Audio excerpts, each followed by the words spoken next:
কবর যে কত কঠিন, কবরের আযাব কত ভয়ঙ্কর, জাহান্নামের উত্তপ্ত আগুন কেমন করে সহ্য করবার মুসলমান।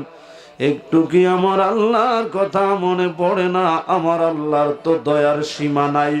গুনাহ করেছেন, অপরাধ করে ফেলেছেন, ভুল করে ফেলেছি, মানুষ বলতেই তো ভুল, গুনাহ আমরা করেছি। তবে মনে রাখবেন, আল্লাহ বলেন লা তাকনাতু মির রাহমাতিল্লাহ। বান্দারে, ও বান্দা, যদিও গুনাহ করেছ, যদিও অপরাধ করে ফেলেছ, আমি আল্লাহর রহমত থেকে তোমরা নৈরাশ হইও নাও।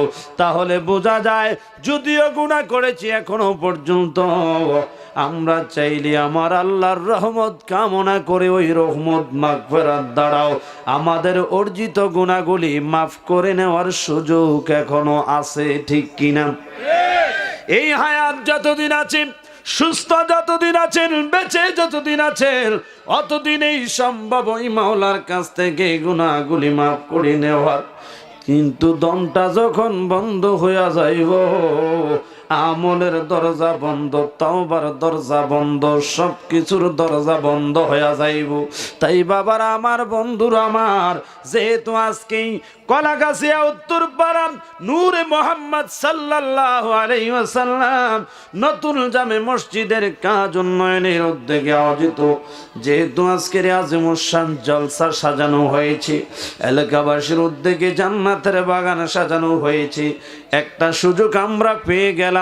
আসুন নাই জান্নাতের বাগানে বসে গুনাহ মাফের নিয়তে কাউকে দেখানোর জন্য নয়, দিল মন প্রাণ উজাড় করে দিয়ে, পারলে দুটা চোখের পানি ছেড়ে দিয়ে ওই মাওলা, যেই মাওলার দয়ার সীমা নাই, মায়ার সীমা নাই, ওই দয়ার আল্লাহ, মায়ার আল্লাহর নামটাকে একটু ডাকেন।